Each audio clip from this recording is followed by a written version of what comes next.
Alex, and wouldn't be here without him. I think that's true. I wanted to tell this story of Vice Admiral Ugaki.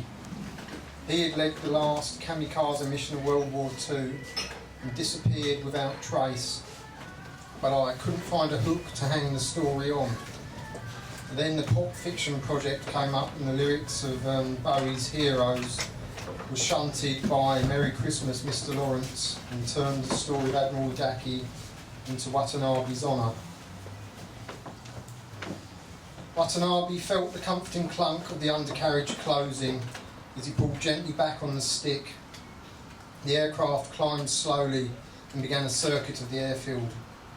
Watanabe banked to starboard, turning east towards the bay. The sun appeared to be rising from the crater of Sakurajima. The shafts of light pierced the last dark clouds of night and filled the pilot with an emotion he had not known for a long time. It was not patriotism that he felt as the rising sun filled his eyes, but an inner calm and happiness that this day his torment of shame and dishonour would end. Below, other aircraft were taking off and climbing to join him. Watanabe was pleased to see a green flare rising up from the airfield. Good, he thought, all my little flock are with me. He glanced in the rear-view mirror that Kenzo, his mechanic, had fitted to the cockpit canopy. Salvage from an American fighter shot down over the base. The mirror increased drag on the Zero, but Kenzo had joked that it might save Watanabe's neck. That the last pilot who had looked in it was dead seemed to Watanabe to be a favourable omen. The formation behind him comprised an assortment of aircraft types.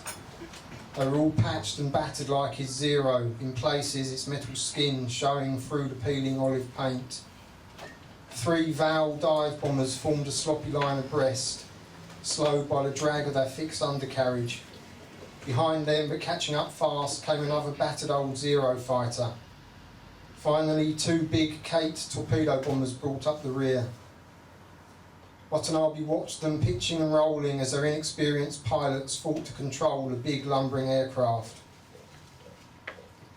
With the exception of Watanabe's fighter, all guns had been removed as they were of greater use elsewhere. The method of attack was simply to crash into the biggest enemy ship they could find.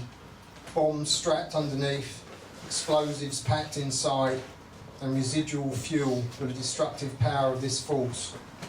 Their motivation was a glorious death and a posthumous double promotion which would bring honour to their families. Denied his request to join the Special Attack Corps because his flying knowledge and combat experience were too valuable to throw away, Watanabe was expected to take on the air power of the US Pacific Fleet single-handed to allow the attack to get through. His aircraft with a drop tank was the only one with enough fuel to return home. But returning did not matter to him. Death in battle was all he sought, to cleanse the shame he felt and the dishonour he had brought on his family. The forested hills of Kyushu slipped by beneath them as Watanabe and his flight of crocs climbed steadily to 5,000 feet.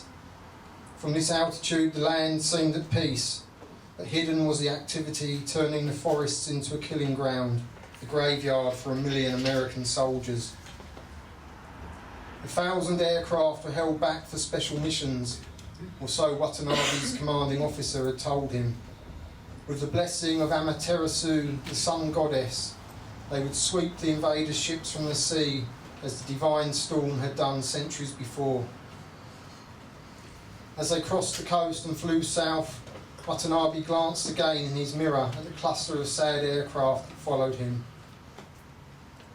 The other Zero was now ahead of the Vals and on his tail. One of the Kates was tucked in behind the 3 dive bombers. The second torpedo bomber had dropped behind, a thin black stream of smoke trailing from its engine like a dirty ribbon. Flames erupted from the engine and enveloped the body of the plane, which fell like a stone, exploding before it reached the sea. Watanabe felt nothing for the loss. He had seen much death like that and, on many occasions, had dealt it himself. His happiness turned to serenity as the rising sun continued its climb into the sky. His mind drifted to the events which had delivered him to this point. It had been an honour to be chosen, even though his selection was by virtue of the role he had as Lieutenant Akamatsu's wingman. At dawn, 6 fighters had taken off to escort the bomber carrying the Admiral to the Solomon Islands. Coming over the sea at 1,500 feet, they could see the island where they were to land ahead of them. From the clouds above came the war. 4 American fighters, P-38s, cut in front of them. The lead American inexplicably veered off to port, his wingman following, with 4 of the Japanese escort in pursuit. Akamatsu and Watanabe remained in position too far away to intervene as the 2 remaining P-38s attacked. Horrified, they watched the combat unfold. The bomber pilot dived, desperate to gain speed to escape the enemy. The guns in the nose of the lead American flashed fire, and hits were scored on the bomber's starboard wing. Watanabe saw the wing fold upwards from the engine and then fall away. The bomber, spinning like a sycamore seed, spiralled into the sea. The American planes were gone and the sky was empty. The 6 escort fighters landed safely, which was to their everlasting shame. There could be no greater dishonour than to fail in the mission, to live when the Admiral had died. Such dishonour should have been telegraphed around the fleet. Such dishonour should have seen boards of inquiry, disciplinary measures, and officers reduced to the ranks. But in time of war, enemy success is kept a secret, so instead, all 6 were ordered to die in combat to assuage their shame. On the day of the disaster, a distraught Watanabe waited outside the tent in which the pilot of a float plane, who had searched for survivors at the scene of the crash, was making his report. As the pilot emerged from the tent, Watanabe approached him. "Lieutenant," Watanabe said, coming to attention and bowing his head. Watanabe could smell the stench of his own shame. How much stronger must the smell be to others? "Yes, what do you want?" asked the float plane pilot. "Did you find them?"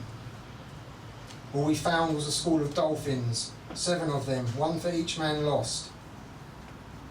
Watanabe stood with his head bowed as the float plane pilot walked away. In 3 months, Akamatsu and 3 of the other escort pilots were dead. Another, Yanagiya, survived because losing an arm made him unfit for combat. Only Watanabe remained unscathed. He flew alone at the extreme range of his aircraft to make attacks on enemy airfields. He plunged into formations of hostile aircraft. He would fly 2 or 3 sorties a day to look for trouble. He remained unscathed, and his contribution to the unit's kill tally rose steadily. The attrition of war removed those who knew of Watanabe's dishonour, and he was ordered to take on a fresh pilot as his wingman and pass on his expertise. Watanabe flew again as part of a larger force, but his dishonour remained stuck in his soul, and to him the purpose of life was to find death in battle. Scrambled by the clanging of the empty shell cartridge that was the alarm, Watanabe and 8 other fighters climbed high into the sky one afternoon. Below them were 6 B-17 Flying Fortress bombers, each bristling with heavy calibre machine guns. Watanabe dived towards the enemy aircraft. He pressed the gun button and closed his eyes. He felt the recoil of his own machine guns and the thump of enemy bullets hitting his aircraft. Then he was through and below the bombers. One of the big American planes had fallen out of formation with smoke coming from 2 of its engines. The Japanese fighters fell upon it like sharks, and the bomber was torn to shreds. Back on the ground, Watanabe looked with disbelief at the bullet-riddled wreck of his fighter. It would never fly again. Already the ground crew was stripping it for spares. His wingman approached, elated with his share of a kill and full of admiration for his leader. "Your Senimbari has great power," said the wingman. "It causes the bullets to pass above your head." He bowed to show his respect and then left Watanabe beside the bullet-riddled fighter. That night, Watanabe removed his Senimbari, the 1,000-stitch belt. It had been made by his sister and carried 1,000 red stitches, each stitch by a different woman, strangers stopped on the street.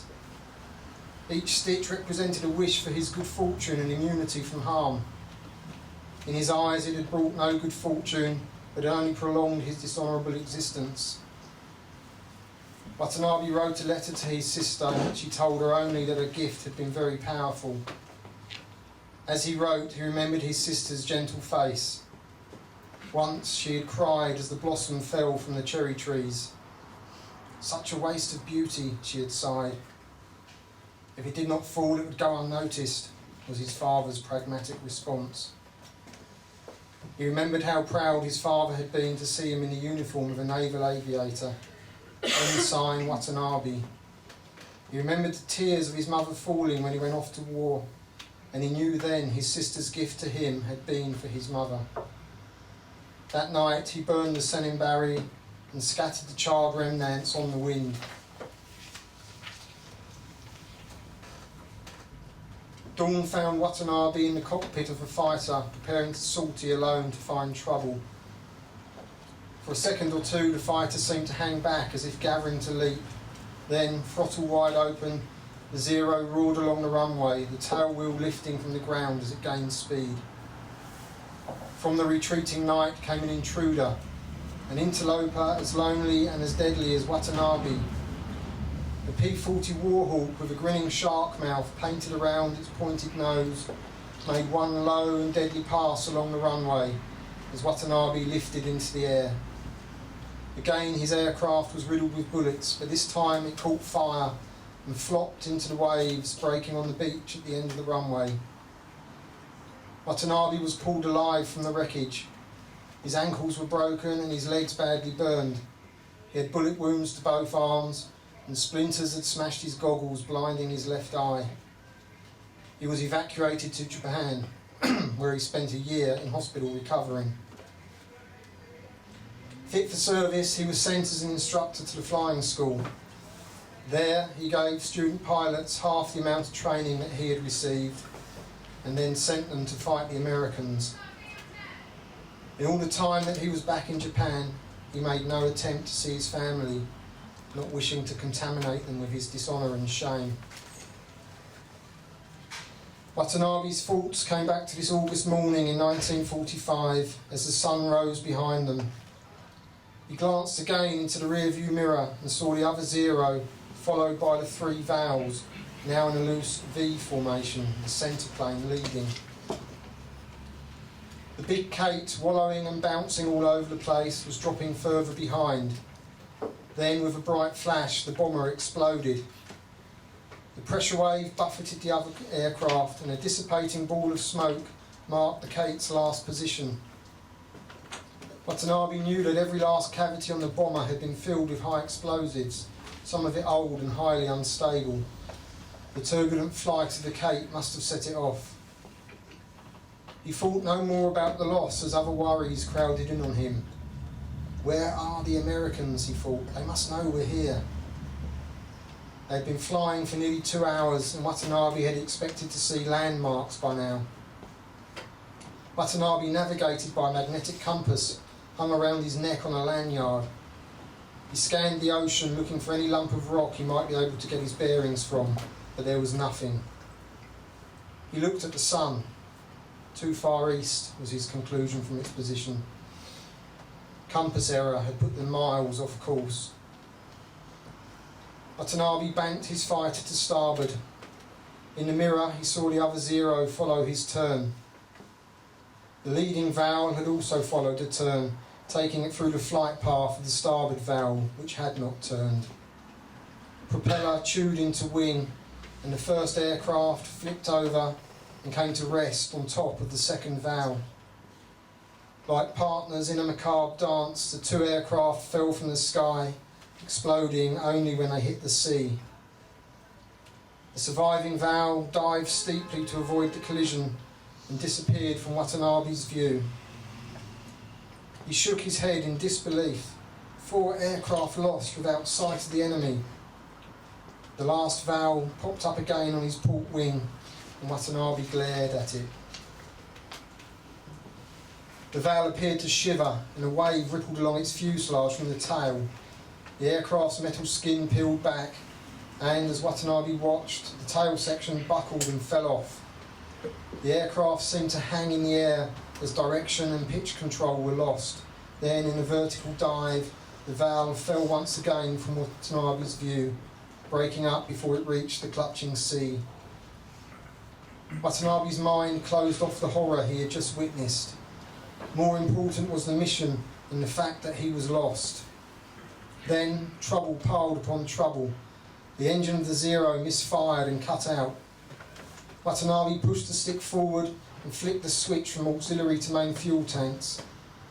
The engine roared back to life. Watanabe jettisoned the empty drop tank and, free of the encumbrance, the Zero plunged faster into the dive. At 2,000 feet, Watanabe pulled out of the dive. The other Zero followed him down and levelled out on Watanabe's starboard wingtip. Watanabe looked over and was amazed at how close the other aircraft seemed to be. The other pilot slid back the canopy, pushed his goggles up and stared across to Watanabe. He could feel the question carried in the stare. It was a question that Watanabe knew well. It was born of anxiety. It came not from a fear of dying, but of dying without glory. A young man, barely 20 years old, alone in an aircraft running low on fuel, seeking reassurance from an ancient of 25 who had none to give.